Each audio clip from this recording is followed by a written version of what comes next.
Hello everyone, it's me. I'm back here again with Horace. I think we're close to the ending here. Sort of feels like it. I don't know how much...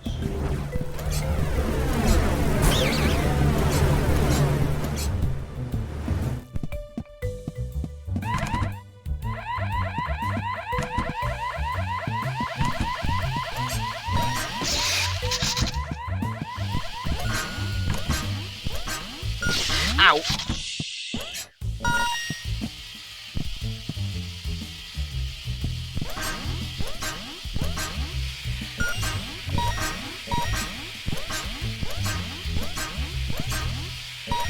Lab 33. Because, as I forgot to tell you guys, we're here to see Heather and her mom.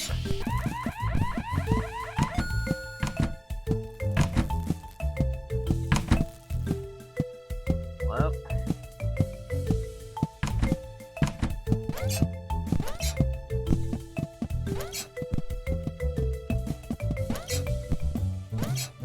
security room.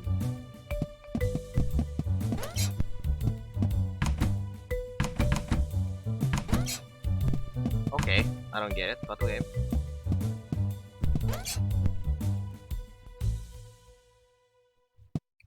Lab 31.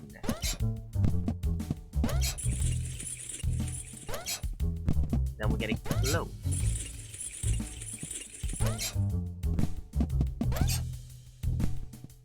Lab 43. I was confronted by a severe-looking scientist who asked me where I thought I was going. I found his line of questioning interesting. Existential. Almost.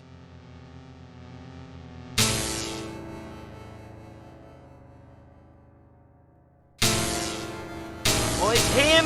Ow!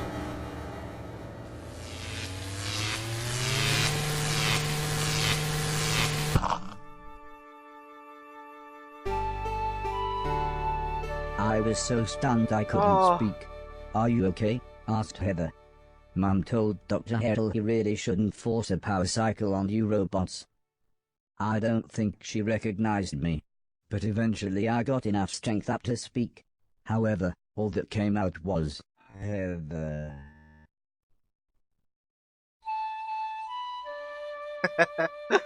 As for the old lady, I don't know how, but she recognized me as soon as I walked through the door of their living quarters.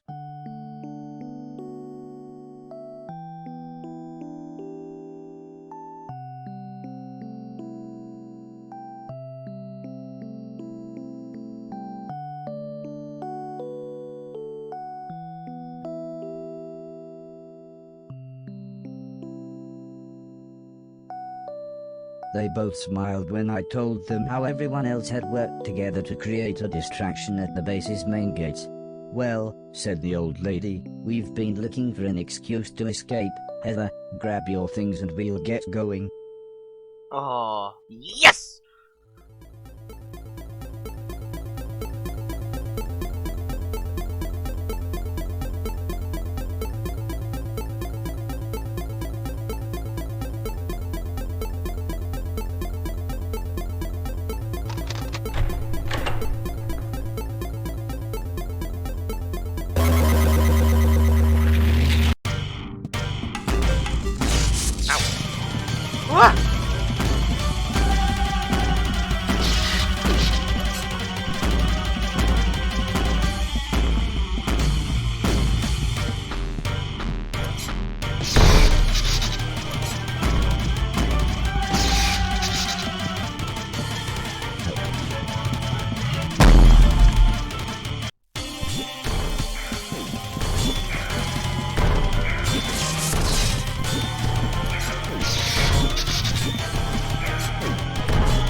know I'm being so quiet, okay?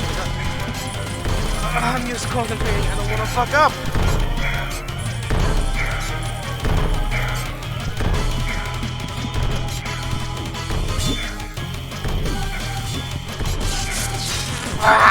Like this. Like that. Like that. Really?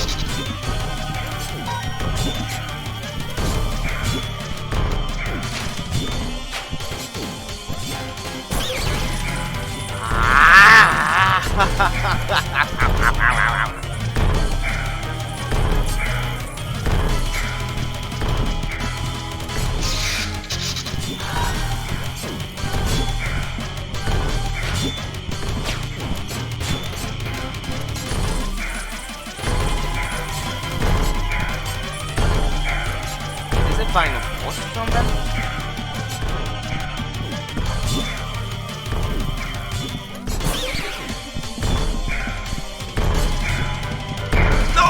I was just there!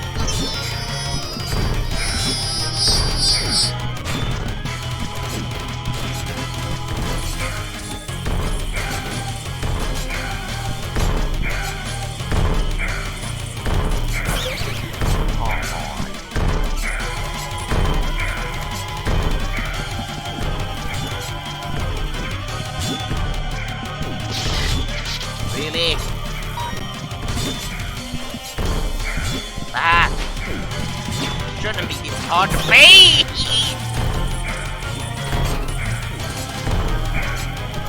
Wait, at least.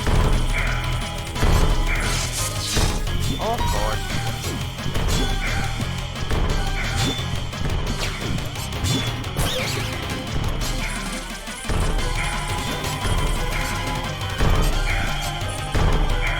And the music is so adrenaline rush too.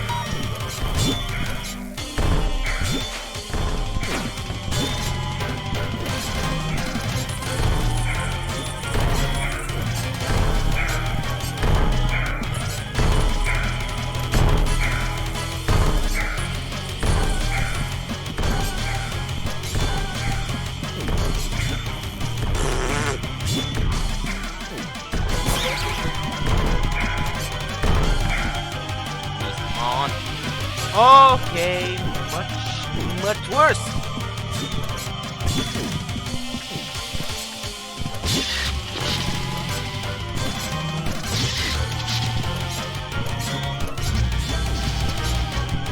Come on. Oh, bite.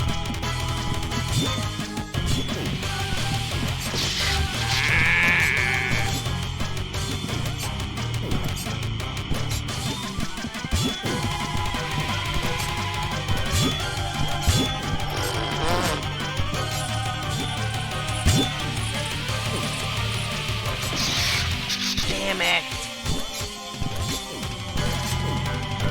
Come on.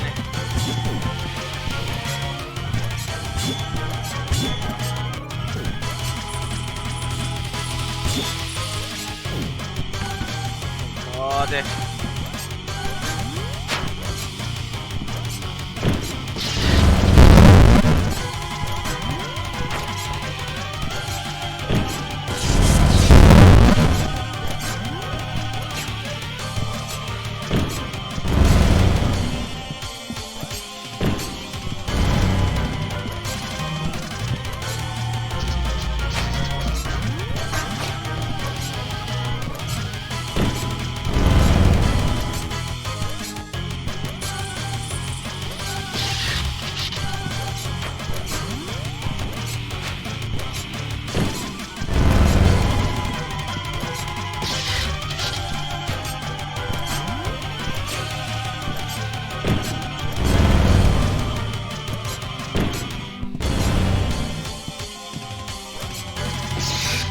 What am I supposed to do?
platform. Come on!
Yeah!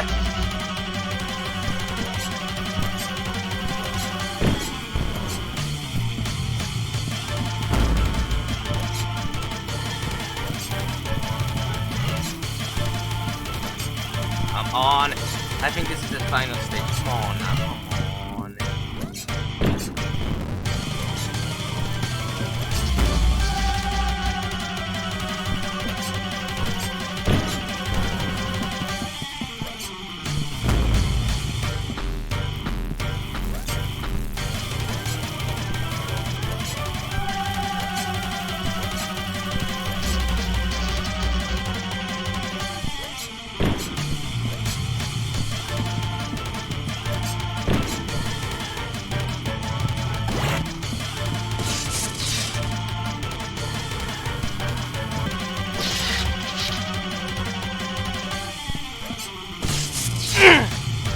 You're not okay. Yes. Ah.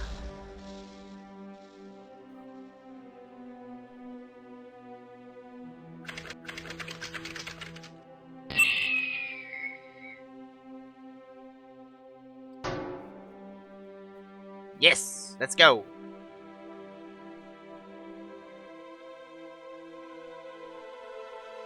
Of course it was him. Ugh.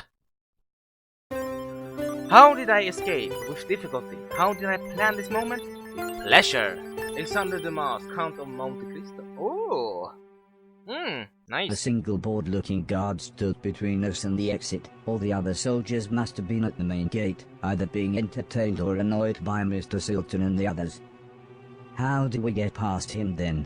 Whispered Heather as we crept closer. The old lady smiled. I'll create a distraction and you two run for it, she said. No, Mum, said Heather. If we're leaving, you're coming too. But Mr. Logan soon solved our dilemma. As we quietly jogged through the exit, Mr. Silton and the others tore round the corner in the van before screeching to a halt. All the while Mr. Preston shouting and gesturing for us to get in. When things had finally quietened down, I asked Heather what was going on. It all changed after Dad died, she said, explaining that because the professor didn't want anything to do with me, the old man's financial investors split the company into 12 divisions and began manufacturing all sorts of robots. So the old man, he was actually my creator, my maker. I suppose a more poetic man might have called him my father. Yeah. Soon, the robots were sold to every country, Heather continued, saying that when a small skirmish in the Middle East turned into a global war, every country started using robotic troops. In literally less than a day, every country's robots realized that the other robots were not the problem, the humans were, and, very logically deserted, with disastrous consequences.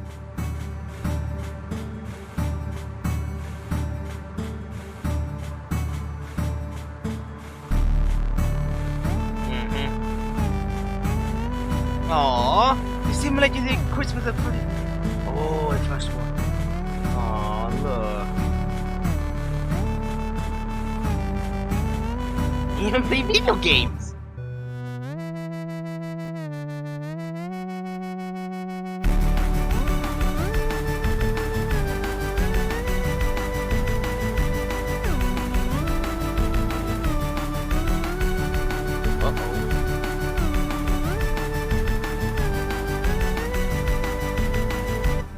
Oh my god, ew.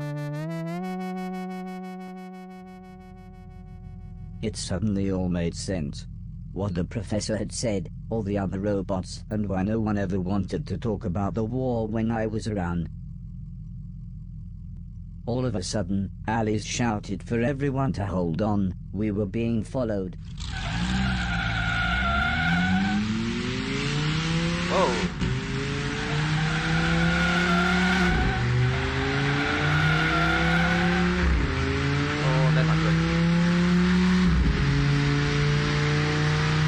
I'm like a loony!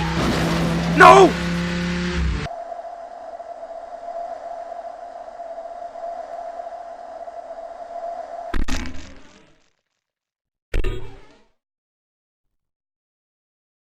No.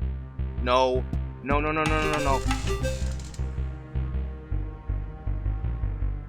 Please, please, for the love of God, don't say it. I heard a snap. I heard a snap. I don't want to believe it. No. I saw her. I saw her. She was... Okay. Oh, she looks alive at least. Okay. Go get her. Time to go get her. I'd never really considered the idea of God, but I actually prayed that Heather was okay. Yeah. Can understand. We'd fallen pretty far out of the van, and I wasn't sure I'd really braced her fall. I'm not sure. Heather? Heather greeted me with a calm smile. I thought you'd find me easier than I'd find you, so I thought I'd stay put. I made a small shelter as quick as I could. It was soon pitch black and starting to rain, so Heather had suggested we rest. In the morning when there would be better light, we could try to find our way home. Aww. I don't think Dad ever imagined this would happen, said Heather with a sad look in her eye. I mean, he would always talk about how he dreamt of a robot when he was a young boy. He and Mum was so happy when you finally turned up. I honestly think he thought robots like you could help the world, not kill millions of people. Death is really sad, I said. It was an obvious thing to say, but Heather nodded. When my best friend died, she continued, I asked Mum why people had to die. She said it was to make room for new babies to be born. I don't know why, but this made me feel both happy and sad at the same time.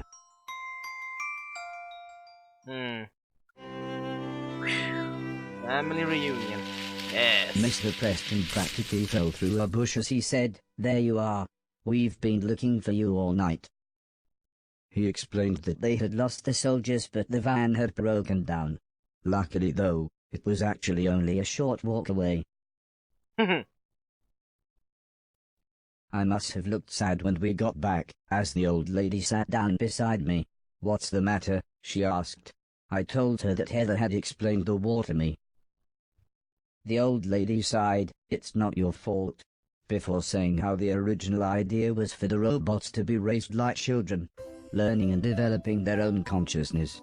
But, when the old man died and I was shut down, my consciousness was taken, hacked, and copied to every other robot, to bypass the growing up stage. Heather explained that every robot had a tiny bit of my memories, of the old man, the house, of everything. So when the war broke out, hundreds of unstable robots kept arriving at their house.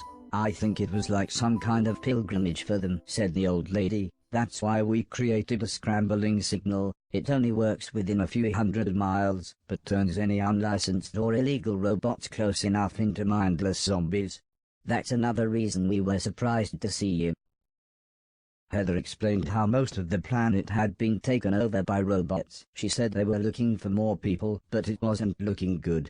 They had received a radio signal from Japan. There was a few thousand people who survived there. Lord knows how, said the old lady. Their robots outnumbered people 50-1 by the time the war broke out. Heather said how she had been writing a virus that would shut any robot down. I'm not really a great coder, she said. Mom was trying to work out a way to boost the scrambling signal, but now you're here I've got an idea. The old lady smiled and slowly nodded. We should be able to clone your personality and broadcast your consciousness to all the other robots. Heather smiled. We'll make them all nice. Robot, interrupted Mr. Sultan. We're nearly done, but we're all starving. See if you can catch us one of them rabbits.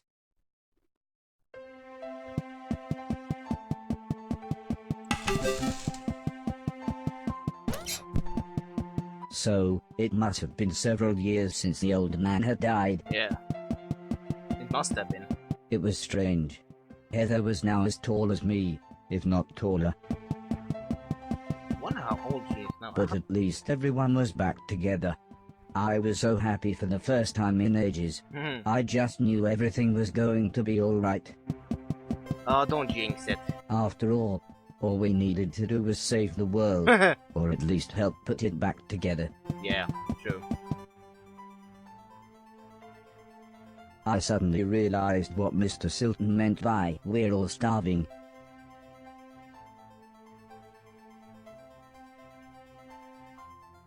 When I got back, I told everyone that I couldn't catch anything. I don't think anyone was too disappointed.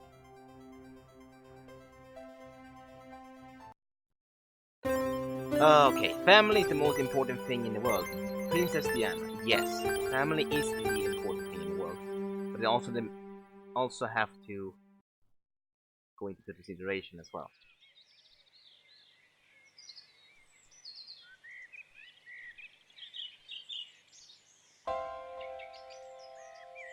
Horace?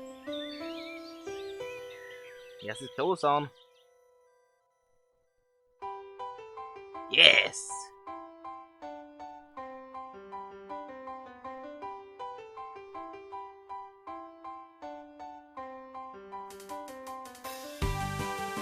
Just for now, I guess.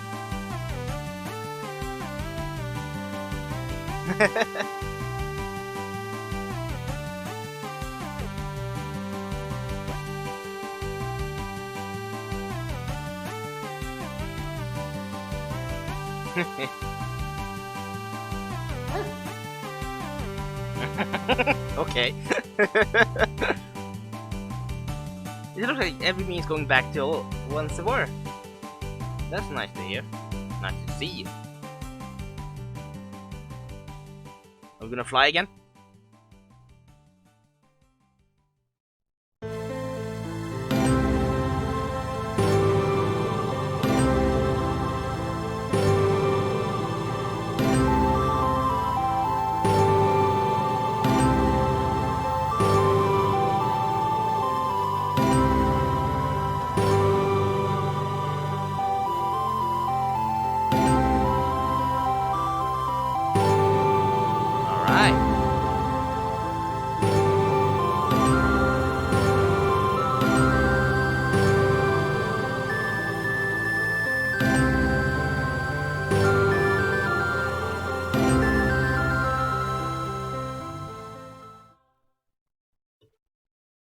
In the morning, Sim and Alice brought the blind man to the house.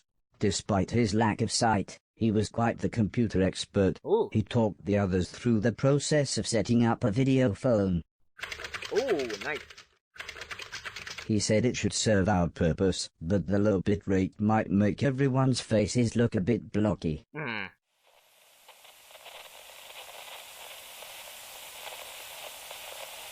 The device soon crackled into life. Hello, Nighthawk. This is Dr. Hero of Japan. Are you receiving me? Over. Hello, said the old lady. This is Nighthawk. It's good to speak to you again. Dr. Hero explained that something had gone wrong and the enemy robots had nearly breached their defenses. We have everything we need to broadcast our nice virus and make the robots far more passive. It might take a few months. Can you hold out until then? Dr. Hero sighed. Well, we'll have to.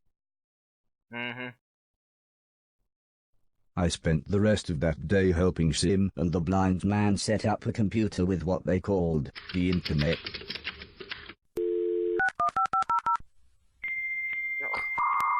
I'm old.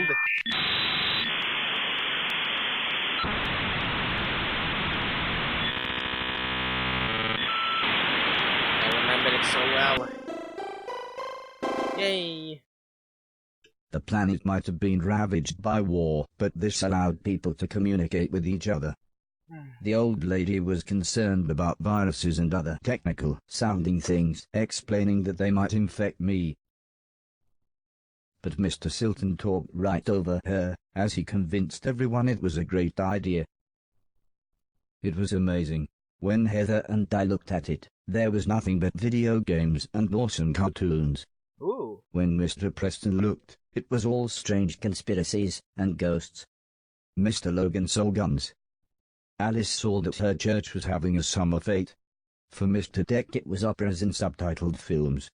Oh. But when Mr. Silton looked at it, I was shocked to find the entire thing was full of naked ladies.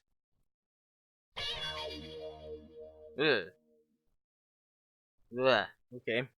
Later that evening, Mr. Silton wheeled an old piano into the room. Heather smiled as she explained that her parents had bought it for her when she had seen it in an old junk shop. As a thank you, she had written a piece of music for her parents, which one day she tried to play for them.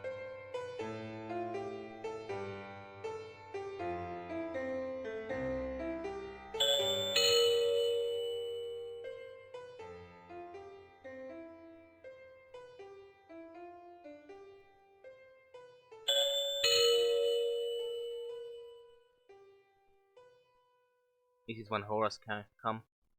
Oh, I'm sorry.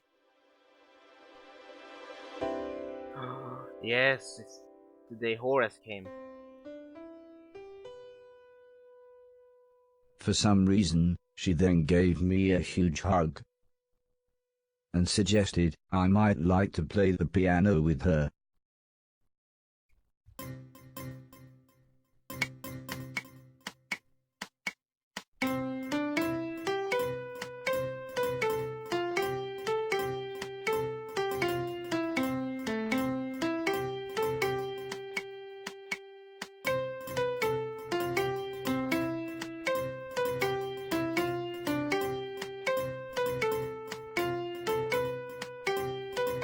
Sexy? Seriously?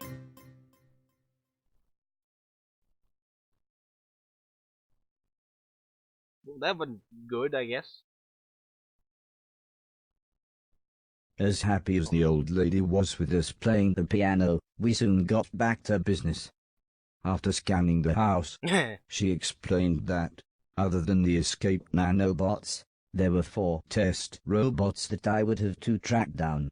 They had each taken important satellite parts that we would need to broadcast the nice virus, and we had to get these parts back to the hallway with the rest of our equipment. If you're going to explore the house, said Mr. Silton, you should know some of the doors have been boarded up. Here, take my crowbar. Oi, that's mine, laughed Mr. Preston. You said you didn't take it. You really are a proper c***. Mr. Preston explained that they had used it in what he called their old business. I soon realized this meant all sorts of robbery, but he said that they'd given that all up after falling out with their old gang of associates. Although Mr. Preston's story was very interesting, Sim and the blind man had something even more interesting for me, something they called an auto map. Oh.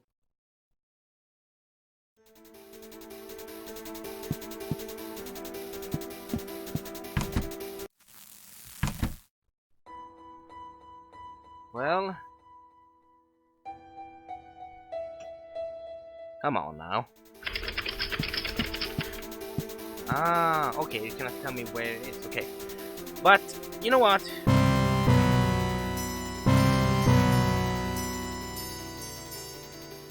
There's 2. Okay, now we know what to do at least. So, without further ado, it's time to end it right here. And I think we're probably really close to the end. Maybe. But this has been very fun. Ooh, yes! Okay, voila. I do hope you have a very good day. Yes, because join the family fan squad by pressing the subscribe button down below and leave a like if you of course want to. And you can find me on Twitch where I live stream. And you can find me on Facebook, Twitter, and Instagram. The links are always down below in the description. And as always, everyone, you will see this ugly face in the next video. Bye bye for now. Have a very fantastic day.